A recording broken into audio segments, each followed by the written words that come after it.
नमस्कार, स्वागत है आप सभी का। मैं हूं आपके साथ कुमार कुणाल धीरज। आप देख रहे हैं हमारी खास पेशकश आन की जंग। उत्तर प्रदेश की 10 विधानसभा सीटों पर उपचुनाव की तैयारियां चल रही है। ऐसे में अंबेडकर नगर के कटहरी में सीएम योगी के सामने शिवपाल यादव, तो अयोध्या के मिल्कीपुर में अवधेश प्रसाद के संगठन कौशल की अब परीक्षा होगी। वहीं प्रयागराज के फूलपुर की बात करें तो केशव मौर्य की परीक्षा होगी, क्योंकि अखिलेश यादव ने केशव मौर्य के सामने अपने दूसरे बड़े दलित चेहरे इंद्रजीत सरोज को खड़ा कर दिया है और उन्हें फूलपुर की जिम्मेदारी सौंप दी है। ऐसे में मिल्कीपुर, कटहरी और फूलपुर, यह तीनों सीटें अब बीजेपी के दोनों बड़े नेताओं यानी सीएम योगी और डिप्टी सीएम केशव मौर्य की प्रतिष्ठा से जुड़ गई है। इन 3 सीटों पर भी अखिलेश यादव ने अपना दलित कार्ड खेला है और मिल्कीपुर और फूलपुर में अखिलेश यादव ने जिन 2 नेताओं को अपना प्रभारी बनाया है, दोनों पासी बिरादरी से आते हैं और अच्छे संगठनकर्ता भी माने जाते हैं। उधर भारतीय जनता पार्टी की ओर से मुख्यमंत्री योगी आदित्यनाथ ने मिल्कीपुर और कटहरी, इन दोनों सीटों को अपने जिम्मे लिया है। अखिलेश यादव ने योगी आदित्यनाथ के सामने शिवपाल यादव को खड़ा कर दिया है। शिवपाल यादव भी संगठन के महारथी माने जाते हैं और पिछले साल हुए घोसी उपचुनाव में शिवपाल यादव ने बीजेपी के उम्मीदवार को हराकर अपना दमखम भी प्रूव कर दिया था। इस बार शिवपाल यादव सीधे मुख्यमंत्री योगी आदित्यनाथ के सामने कटहरी विधानसभा उपचुनाव में होंगे, क्योंकि यहां की जिम्मेदारी मुख्यमंत्री ने अपने कंधों पर ले रखी है। यूपी की जिन 10 सीटों पर उपचुनाव होना है, उनमें करहल, मिल्कीपुर, सीसामऊ, कुंदरकी, गाजियाबाद, फूलपुर, मझवा, कटहरी, खैर और मीरापुर शामिल हैं। इनमें से 9 सीटें विधायकों के सांसद चुने जाने के कारण रिक्त हुई थी, तो वहीं एक कानपुर की सीसामऊ सीट समाजवादी पार्टी नेता इरफान सोलंकी को एक मामले में 6 साल की जेल की सजा होने के बाद उनकी विधायकी रद्द होने के कारण खाली हुई है। तो समाजवादी पार्टी जिस तरह से अब लगातार एक के बाद एक अपने पत्ते खोल रही है और एक के बाद एक चुनौती बीजेपी को दे रही है, उससे एक चीज तो स्पष्ट है कि ये जो 10 उपचुनाव होने वाले हैं, ये कोई आम उपचुनाव या आम लड़ाई नहीं होगी, क्योंकि अब लड़ाई साख की होगी। क्योंकि अब खुद इसमें मुख्यमंत्री भी इन्वॉल्व हैं और आन बान और शान, प्रतिष्ठा की यह लड़ाई बन चुकी है। उपचुनाव में सीएम योगी के सामने समाजवादी पार्टी के अब 2 धुरंधरों को खड़ा किया गया है, तो वहीं केशव मौर्य को इंद्रजीत सरोज अब चुनौती देंगे। मतलब हर सीट, और खासकर जिन 3 सीटों की हम बात कर रहे हैं, अंबेडकर नगर की कटहरी, अयोध्या की मिल्कीपुर और प्रयागराज की फूलपुर, इन 3 सीटों पर सबकी खास निगाहें होंगी।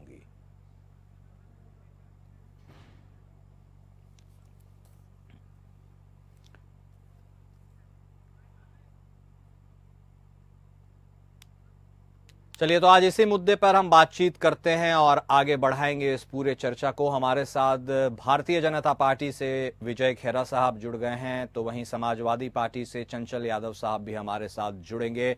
आप दोनों मेहमानों का हम स्वागत करते हैं। सबसे पहले तो विजय खेरा साहब, आप ही के पास आते हैं। मतलब ये जो चुनाव है ना यूपी का, वो नाक में दम करके ही छोड़ेगा क्या सर? लोकसभा की जो सीन थी, जो राइवलरी शुरू हुई है वहां से, अब तो विधानसभा के उपचुनाव तक आ गई है। मतलब बिल्कुल सरकार से आर या पार की स्थिति में अब समाजवादी पार्टी मूड में आ गई है और अपनी खोई जमीन तलाश रही है।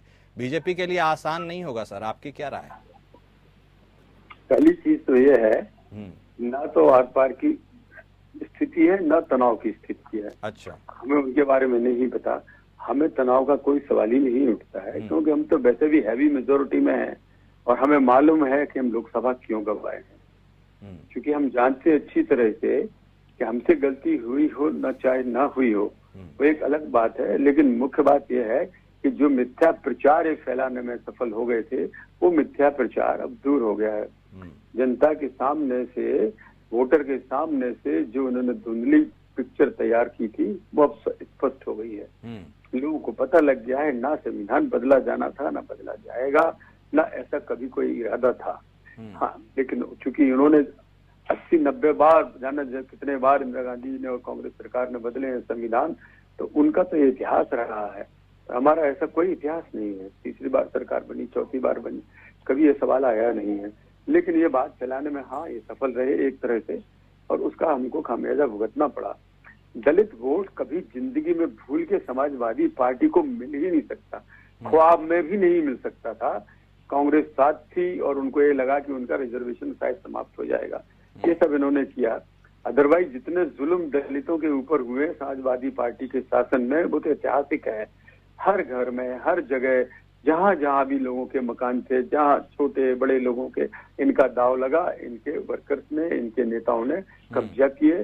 सबको पता है, वो चौथे वसूल की, हफ्ता वसूल किया, तो ये सब लोग भूले थोड़ी हैं। तब सामने आ जाएगा। वही उत्तर प्रदेश का चुनाव है तो सर ठीक है, आपने एक बात कहा ना, तो उसके ऊपर मैं आपसे एक सवाल पूछ ही लेता हूँ। आपने कहा लोकसभा चुनाव में जो भ्रम की स्थिति पैदा की गई थी, लोग उसे समझ गए।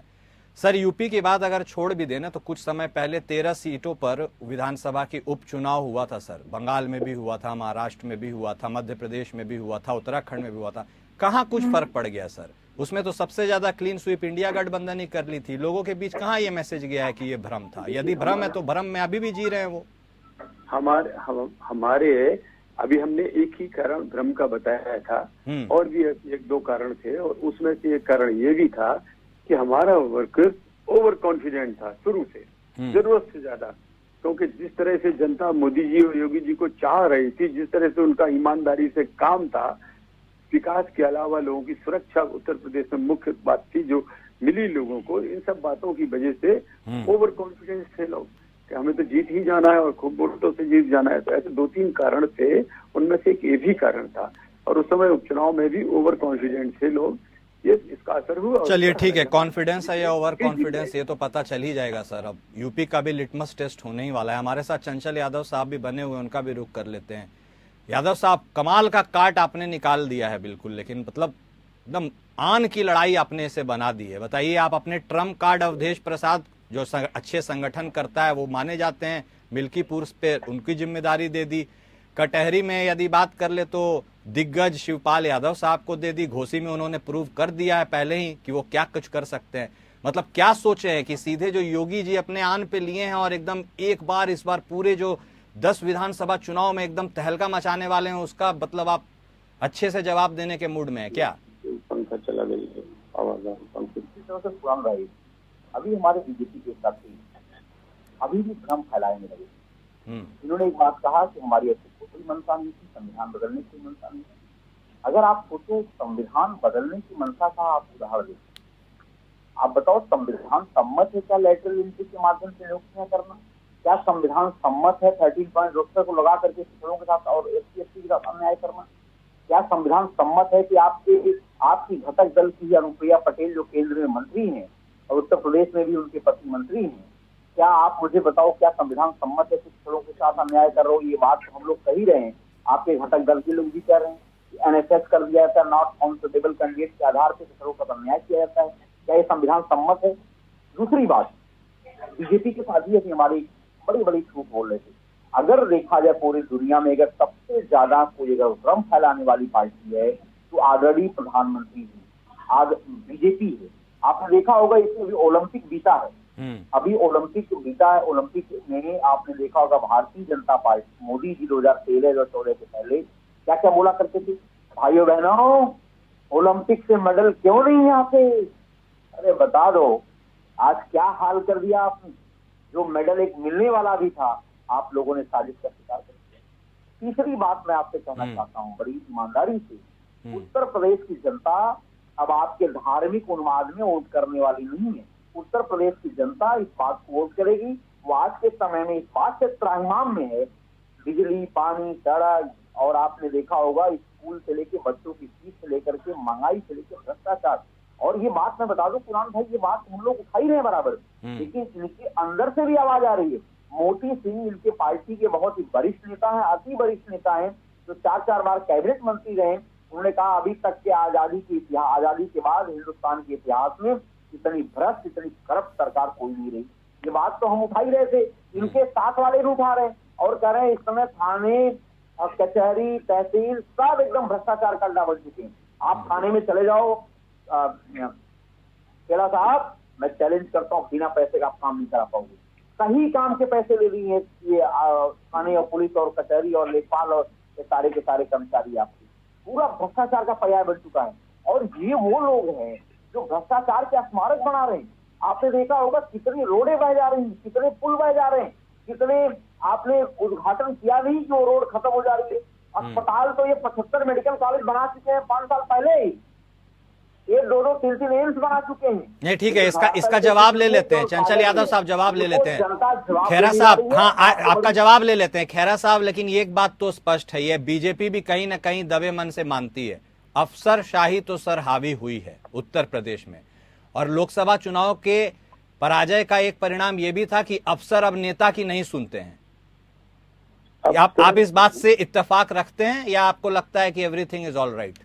मैं आपसे बताऊं, अगर थोड़ा बहुत कभी किसी स्टेट के बारे में छोड़ दें, कभी एक आध अपवाद छोड़ दें, जैसे मेरे उस जमाने में अर्जुन सिंह जी थे, बहुगुणा जी थे, या अभी राजनाथ सिंह जी थे, कुछ अपवादों को छोड़ दें अगर, तो अफसरशाही शुरू से जिस दिन से आजादी मिली है तब से आज तक अफसरशाही की एक यूनियन है, अफसरों की अनअकाउंटेड, मतलब रजिस्टर्ड नहीं है, लेकिन एक यूनियन है, वो मिलजुल के चलते हैं।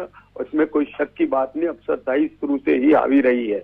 लेकिन उस अफसरशाही को अभी ही तोड़ के दिखाया है योगी जी ने, अभी ही तोड़ के उन्होंने दिखाया है किस तरह हमने बदमाशों को, जितने आतंकवादी थे, जितने लोग अपराधी थे, 20-20 साल से अपने अपराधों की जेल से चला रहे थे, सरकार है पैरेलल सरकार चला रहे थे समाजवादी पार्टी के बर्दाश्त होने के कारण, उन सबको खत्म कर दिया हमने।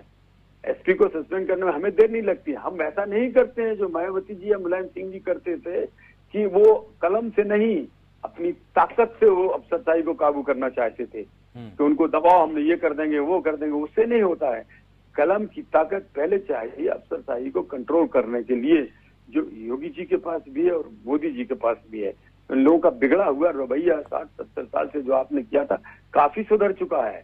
हम नहीं कह सकते हैं कि 100% सुधरा होगा, रोज ही पकड़े जाते हैं लोग खाने वाले। अभी 2 लोग पकड़े गए, अभी एक डीएसपी को सस्पेंड किया गया है, तो वो खाने वाले अपने रास्ते निकालते रहते हैं। हाँ ये तो है, बिल्कुल सिस्टम के अंदर जो सेंध लगी हुई है ना, वो बहुत पहले से लगी हुई है, और उस सिस्टम को सुधारने की जो कवायद है वो किसी भी सरकार में मुकम्मल नहीं हो पाती। इस बात से तो हम सबको इत्तेफाक रखना होगा। अफसरशाही सर चढ़ कर बोलती है और इस कदर बोलती है कि आम जनता उसमें हुए हैं। चंचल यादव साहब आपके पास आते हैं, आप तो नारा ही लगाते हैं, पीडीए का आपका नारा है, अब आपने उसमें ब्राह्मणों को भी जोड़ना शुरू कर दिया है ना।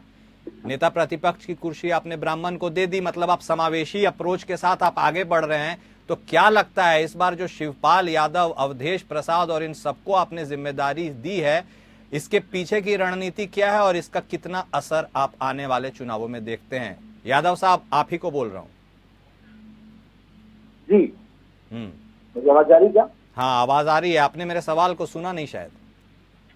सवाल नहीं किया। हाँ मैं फिर से आपसे पूछ रहा हूं, आप पीडीए का नारा तो बुलंद करते हैं और अब आप उसमें ब्राह्मणों को भी जोड़ रहे हैं, मतलब टोटल समावेशी अप्रोच आप अपना रहे हैं नेता प्रतिपक्ष की कुर्सी देके। ऐसे में शिवपाल यादव को कटहरी की जिम्मेदारी और अवधेश को मिल्कीपुर की जिम्मेदारी, उसके साथ ही फूलपुर में इंद्रजीत सरोज को उसकी जिम्मेदारी। अब आप क्या इससे अपनी रणनीति का कैसा हिस्सा मानते हैं और इससे आप कितना जवाब बीजेपी को दे पाएंगे?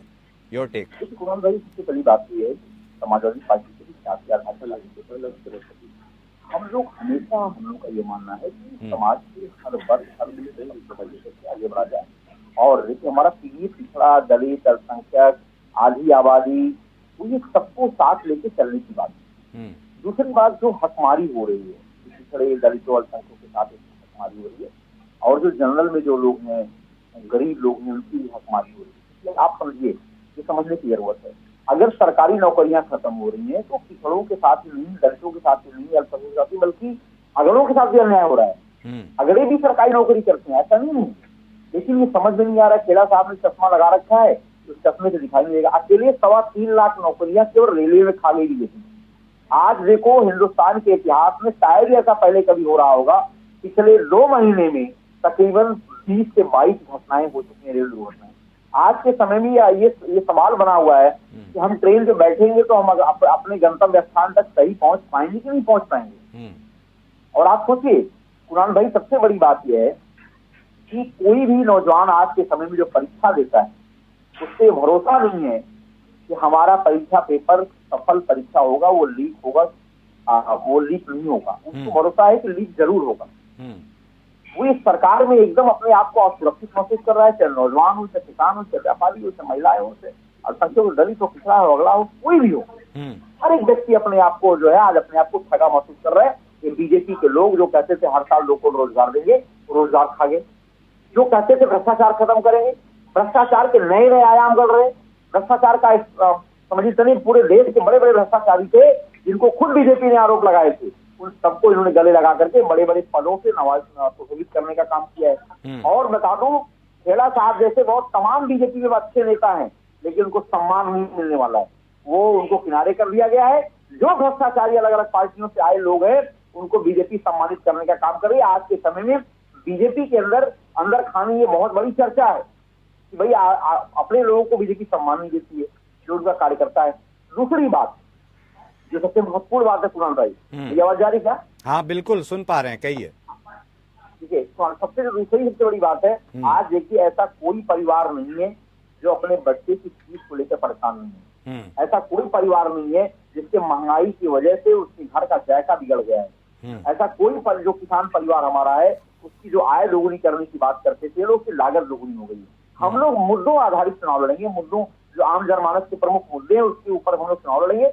बीजेपी की तरफ ये नहीं है, बताइए, मुख्यमंत्री सदन में खड़ा होकर बोलता है कि आप पवन यादव और अरबाज खान है, ये संभावना ग्रुप के लोग। बताओ, उसमें 17-18 लोगों के नाम थे और मुख्यमंत्री के सजातीय लोग थे, उसके प्रमुख लोग थे। लेकिन मुख्यमंत्री पद से बैठा हुआ व्यक्ति, संवैधानिक पद से बैठा हुआ व्यक्ति इस तरीके की भाषा का प्रयोग करता है, कितना दुर्भाग्यपूर्ण है। शायद खेड़ा साहब को इस बात को कहने में शर्म आ रही है। चलिए ठीक है, समझ गए आपकी बात को। खेड़ा साहब से भी अब उनका जवाब ले लेते। सर एक बात तो लेकिन है ना, मतलब आपका वॉशिंग मशीन बहुत स्ट्रांग है सर। बाहर से जो लोग आते हैं बिल्कुल चकाचक साफ हो जाते हैं उसके अंदर में, भले ही बाहर उनके ऊपर कितना भी आरोप लगे। लेकिन मेरा सवाल एक है, आप कहते हैं दलित आपके हैं, यानी बीजेपी के। समाजवादी पार्टी हुंकार भरती है कि दलित उनके हैं। अब एक नया ट्विस्ट है, जो सबसे पहले दलित जिनके सबसे ज्यादा थे, मायावती, वो भी अब कूद गई हैं चुनाव में। हाँ, आमतौर पर वो उपचुनावों में ज्यादा इंटरेस्ट रखती नहीं थी, लेकिन इस बार वो सभी सीटों पर अपने कैंडिडेट उतारेगी। अब ये बताइए सर, दलित किसके हैं? खेड़ा साहब, मायावती के एंट्री से कितना फर्क पड़ेगा? फर्क पड़ेगा, बिल्कुल पड़ेगा। आप कभी ये नहीं कह सकते हैं कि मायावती से फर्क नहीं पड़ेगा, क्योंकि दलितों का भरोसा तो मायावती में था ही, और हो सकता अभी भी रहा हो। कम हो जाए, ज्यादा हो जाए, परसेंटेज कम हो जाए, एक अलग बात है। एक पर्टिकुलर चंक है, एक ग्रुप है जो मायावती जी को, दलित का वो ग्रुप पसंद करता है, करता रहेगा, जहां तक मुझे लगता है। लोग तो कह रहे हैं कि मायावती जी अब बीजेपी के दबाव में काम कर रही हैं, ऐसा भी मानना है? ये तो खैर ऐसा है ना, अब जब भी हम कहीं जीतते हैं तो ये बात हमेशा आ जाती है। कभी कांग्रेस कह देती है मायावती जी हमारी बी पार्टी है, कभी वो कहते हैं सापा उनकी बी पार्टी है, तो इनकी कांग्रेस। ये तो बेकार की बात है, इनमें कोई दम नहीं है। हर बार जहां हारते हो हम बी पार्टी बना देते हैं हमारी, कोई ना कोई। लेकिन ये निश्चित है कि मायावती का वोट जो है वो न सापा में कभी जाता है, न जाएगा, न जाएगा। हमने बताया पिछली बार वो आरक्षण का एक भूत आ गया था, जिसकी वजह से वोट मिल गया। ना इन्हें पहले कभी मिला, ना आगे कभी मिलेगा। इनका अपना एक जो M/Y फैक्टर था वो था ही इनके पास, वो इनके पास अभी भी रहेगा। दलित वोट इनको 2% भी मिलने वाला नहीं है, 2-4% भी नहीं मिलेगा, बाकी छोड़ ही दीजिए। और आपको सर? वो तो सापा छोड़ दे, वो ख्वाब, तो जहाँ तक सवाल है। दूसरा हमारी जहाँ तक सवाल है, मैं ये कहता हूँ प्रदेश लूटने में कोई कसर उन्होंने नहीं छोड़ी। एक लाइन में मेरी बात काफी है। ये इस समय उदाहरण देना चालू करूंगा तो एंडलेस है।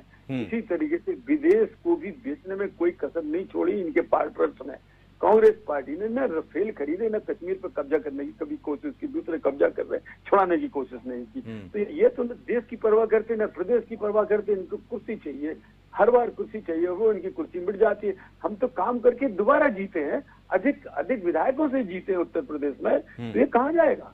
आपका काम देखने के बाद आपको हटाया, हमारा काम देखने के बाद हमें ज्यादा विधायक जिताए, हमें ज्यादा शक्ति दी योगी जी को। तो आपके सामने ये सारी चीजें है, उसमें कोई सवाल नहीं है। 19-19 कभी कोई चुनाव में हो जाता है, वो एक अलग चीज है। आपने जो सीटें छुड़ाई थी दूसरी पार्टी की छुड़ाई थी, हमें तो योगी जी तो ज्यादा ही जीत के आए हैं, तो इसलिए वो बात क्यों नकारना चाहते? चलिए, अब पुरानी बातों को क्या कुरेदना है सर। अब तो नया लिटमस टेस्ट आप दोनों के सामने बाहें फैलाकर खड़ा है। अब उस पे कितना आप सब खरा उतर पाते हैं, जनता आप पर कितना विश्वास करती है, और क्या लोकसभा चुनाव की पुनरावृत्ति होती है या फिर पासा बिल्कुल पलट जाता है, ये तो देखने वाली बात होगी। आप दोनों मेहमानों ने अपना कीमती वक्त हमें दिया, अपने अपने राय हमारे दर्शकों के सामने रखे। आप दोनों का इसके लिए बेहद शुक्रिया। अब असली लड़ाई तो आने वाले समय में यूपी में है। जी हां, वही यूपी जिसकी 80 लोकसभा की सीटें दिल्ली का रास्ता तय करती हैं, और आज वही यूपी है जिसकी 10 विधानसभा की सीटें आने वाले राजनीतिक समीकरणों की सारी कहानी और कलई खोलने वाली है। नजर बनी रहेगी कि आखिर जनता किस पर अपने भरोसे का मुहर लगाती है। हमारे साथ हमारे इस खास पेशकश में फिलहाल इतना ही। नमस्कार।